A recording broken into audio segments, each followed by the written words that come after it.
I'm very happy that the Assembly has exercised its constitutional right to elect a Speaker, and I want to take this opportunity to congratulate the winner, Honorable Abdullahi Yusuf Mohammed. I also want to congratulate Mr. Idris Abdullahi for having shown interest in the seat and for having participated in the election. The Assembly is now going to elect its Deputy Speaker. As a county executive,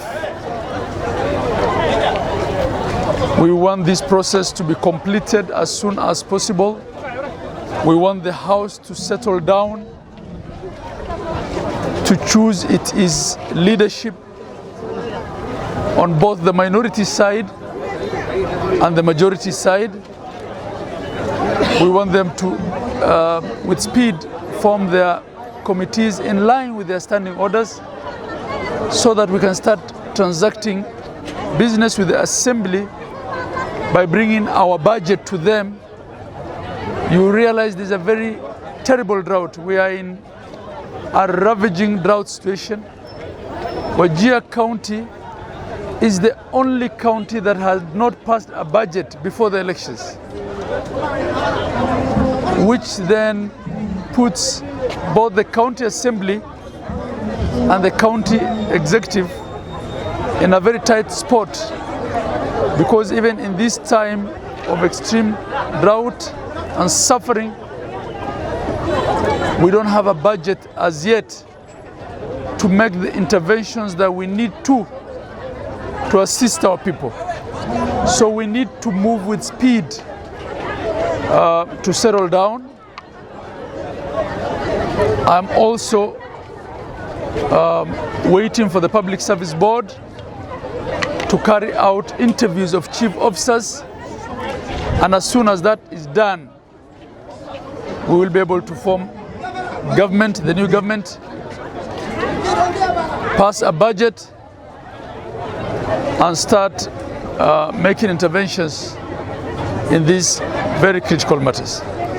In the meantime, we're also coordinating very well with our development partners to try and get whatever help we can to the people who are suffering as a result of this drought situation that is now at an alarming stage.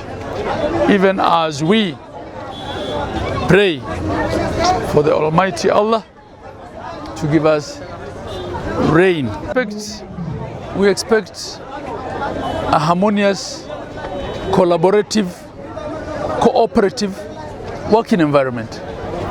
As governor, I want to promise you that the executive will give Assembly the space to do their constitutional duty of representation and oversight.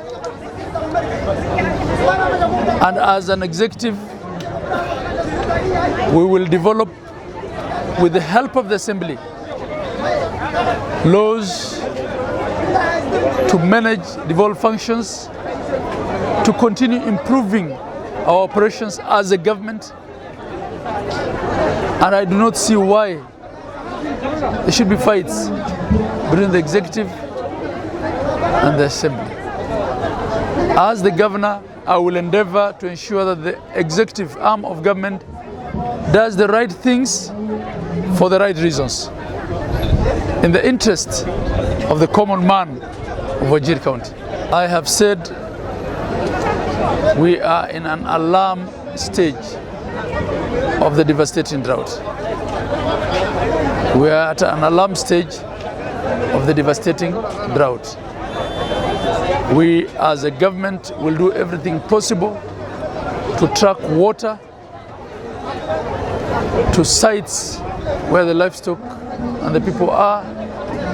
We will make whatever intervention as a government that we possibly can. But as as for the deaths of children attributable directly to the drought that I'm hearing from you. Yes, the livestock is weak. Yes, the people are pretty hungry in many places. And there's a lot of help even as it is. Over 28,000 families are, as of today, receiving cash transfers from various governmental and non-governmental organizations. We're appealing to a lot more donors. I've been receiving a lot of development partners, all trying to assess the situation and all willing to help. And we will continue working with them. But as I said, as soon as we have the assembly functioning, we will redouble our effort. We have made budgetary allocations to deal directly with the drought situation. And in the government that I form in the next few days, drought management will be elevated to a level where it will be a very significant cog in the wheel of running government. It will be a significant component because drought continues to remain the biggest risk to our lives and livelihoods as a county.